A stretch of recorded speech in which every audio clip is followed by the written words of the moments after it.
રામાયણ, મહાભારત, ભાગવત અને ભગવદ્ ગીતા આપણા દેશના સર્વાધિક લોકપ્રિય ગ્રંથો છે.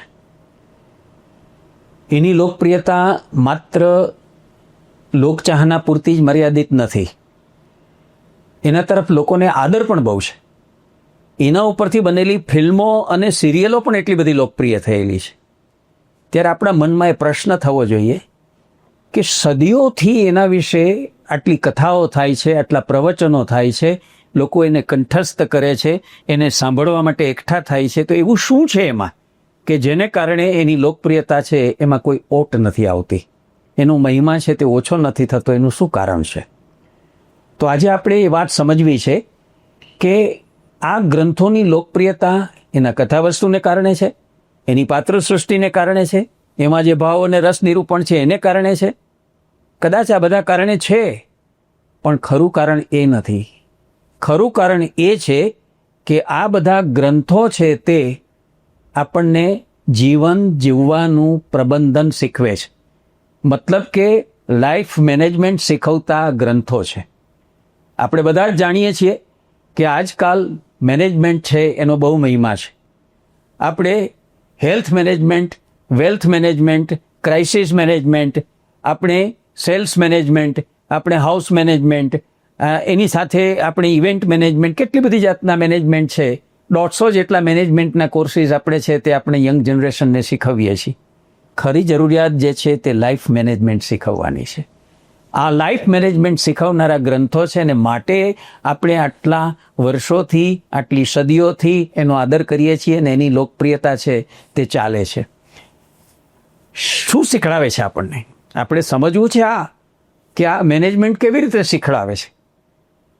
તો રામાયણ છે તે નીતિ અને પ્રીતિ એ બે વસ્તુ છે લાઈફમાં કેવી અગત્યની છે એ શીખવે છે. મહાભારત છે તે યુક્તિઓ શીખવે છે. જીવનમાં સફળ થવા માટે તેની યુક્તિઓ અને શક્તિઓ કેવી જોઈએ તેનું શિક્ષણ મહાભારત આપે છે. ભાગવત છે એ આપણને કૃતિ અને ઉક્તિ શીખવે છે કે આપણા કર્મો કેવા હોવા જોઈએ અને આપણું વચન કેવા હોવા જોઈએ. અને ભગવદ્ ગીતા છે તે આપણને સમજાવે છે અને શીખવે છે કે આપણે કઈ રીતે જ્ઞાન, વૈરાગ્ય અને ભક્તિ એ બધાનો સમન્વય કરીને કેવી રીતે આપણે જીવનને છે તે ઉન્નત કરવું પડે. તો આ બધી વાત આપણે જ્યારે જોઈએ છીએ ત્યારે આપણને ખ્યાલ આવે છે કે આપણું જીવન જે છે એ એક લાંબા મહાવાક્ય જેવું છે. એમાં આશ્ચર્ય ચિહ્નો છે, એમાં વિરામ ચિહ્નો છે, અર્ધવિરામ, અલ્પવિરામ, એની અંદર પ્રશ્નાર્થ છે, આશ્ચર્ય ચિહ્ન છે, ઘણું બધું છે. તો એ બધી જિંદગીની અંદર આપણે જોઈએ છીએ કે હૈયાની આંટી ઘૂંટીઓ છે, બુદ્ધિના આટાપાટા છે, અહંતા છે, મમતા છે, રાગ છે, દ્વેષ છે, સફળતા છે, નિષ્ફળતા છે, શિષ્ટતા છે, દૃષ્ટતા છે, કેટલી બધી વસ્તુ જીવનમાં ભરેલી પડી છે. સૌથી મોટી વાત તો એ છે કે આપણા જીવનમાં એક સ્થિરતા નથી.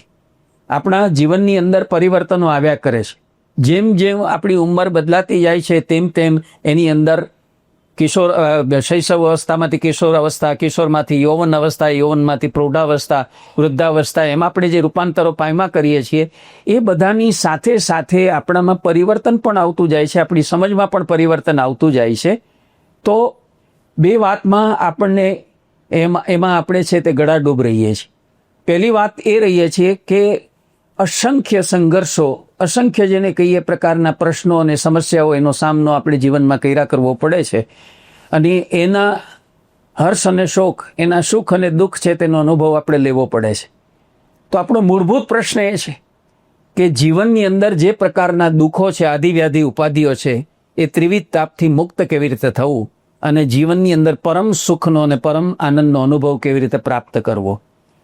આપણા જીવનના દુઃખોનું નિવારણ અને સુખ અને આનંદની પ્રાપ્તિ થાય, મોતનો જે ઓથાર છે તે આપણા અંદરથી દૂર થાય, જીવનના અંદર જે છે તે ઓછાયો જે છે દુઃખનો તે દૂર થાય અને મોતનો જે છે તે ઓથાર દૂર થાય, એવું કેવી રીતે જીવી શકાય? તો એ શીખવનારો ગ્રંથ છે તે શ્રીમદ ભાગવત છે. એટલે ભાગવતની અંદર જે આપણને આપ્યું છે તે જીવન અને મૃત્યુ એને કેવી રીતે મેનેજ કરી શકાય, જીવન અને મૃત્યુ જે છે તેના ઓથાર અને એની સાથેના એના પહેલાંથી આપણે કેવી રીતે મુક્ત થઈ શકીએ એનું આખું તર્ક અને વિજ્ઞાન શાસ્ત્ર આપણને ભાગવતે આપેલું છે. તો આ ભાગવતને આપણે આવી નવી દૃષ્ટિથી જોવું છે. આપણે બધા જ જાણીએ છીએ કે ભગવાન કૃષ્ણ દ્વૈપાયન વ્યાસજીએ ભાગવતની રચના કરી. આ રચના ઈસવીસન પૂર્વે 150થી 200 દરમિયાન થયેલી છે એવું લોકોએ આજે સ્વીકારેલું છે, વિદ્વાનોએ સ્વીકારેલું છે. એ ભાગવત આટલી સદીઓથી, આટલી બધી કથાઓ, આટલી પારાયણો, આટલા પ્રવચનો, અને છતાંય એ સતત ને સતત આપણે ત્યાં ચાલતું રહે છે. એની પાછળનું કારણ આ છે કે એની અંદરથી આપણને જીવનનું ભાથું, જીવનનું નવનીત, જીવનની પાયાની સમજણ છે તે મળ્યા કરે છે અને આપણને એની ગરજ રહે છે. તો વાત તો આટલી જ છે. તમે જોશો, એનો વસ્તુ સંદર્ભ જોશો તો કે પાંડવ કુળમાં છેલ્લો જે રાજા પરીક્ષિત ગાદીએ બેઠો, એ પરીક્ષિતના એક અપરાધને કારણે શૃંગી ઋષિએ એને તક્ષક નાગ છે તે દંશ દેશે અને 7મા દિવસે એનું એ દંશને કારણે મૃત્યુ થશે.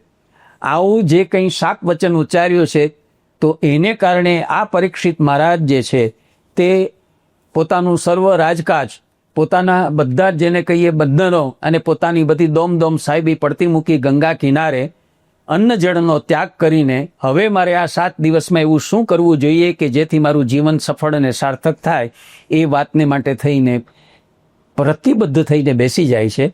અને ભગવાન સુખદેવજી એને શ્રીમદ ભાગવતનું રસપાન કરાવે છે, જેને કારણે એનો મોક્ષ થાય છે 7મા દિવસે. એટલી વાત એની અંદર રજૂ થયેલી છે. તો મૂળ ભગવાન નારાયણે કેવળ 4 શ્લોકમાં આ આખી વાત છે તે બ્રહ્માજીને કહેલી. બ્રહ્માજીએ એ વાત નારદજીને કહી, નારદજીએ એ વાત વેદવ્યાસજીને કહી, વેદવ્યાસજીએ પોતાના પુત્ર સુખદેવજીને કહી, સુખદેવજીએ પુરાણી અને સૂત લોકોને કહી, અને ત્યારથી આ પરંપરા આપણા દેશની અંદર ભાગવતની કથન પરંપરા છે તે ચાલે છે. આજ સુધી અનવરત એ ચાલતી રહે છે. તેનું મુખ્ય કારણ જે છે તે આ છે. તો હવે આપણે સમજવું છે કે આ ભાગવતની અંદર ભગવાનના અવતારોની વાત છે, ભક્તોની વાત છે, એકનિષ્ઠ ભક્તિની વાત છે. એ ઉપરાંત રાજા મહારાજાઓની વંશાવળીઓ છે, એની અંદર ગીતો છે, એની અંદર સ્તુતિઓ છે, એની અંદર કેટલાક આખ્યાનો અને કેટલાક ઉપાખ્યાનો છે. આ બધું જ છે. અને જે લોકો ભાગવતની સપ્તાહને પારાયણ કરે છે તે બધા સૂત પુરાણીઓ છે તે આ કથાઓ લડાવી મલાવીને આપણી સામે રજૂ કરે છે અને આપણે સાંભળીને ભાવ વિભોર થઈએ છીએ.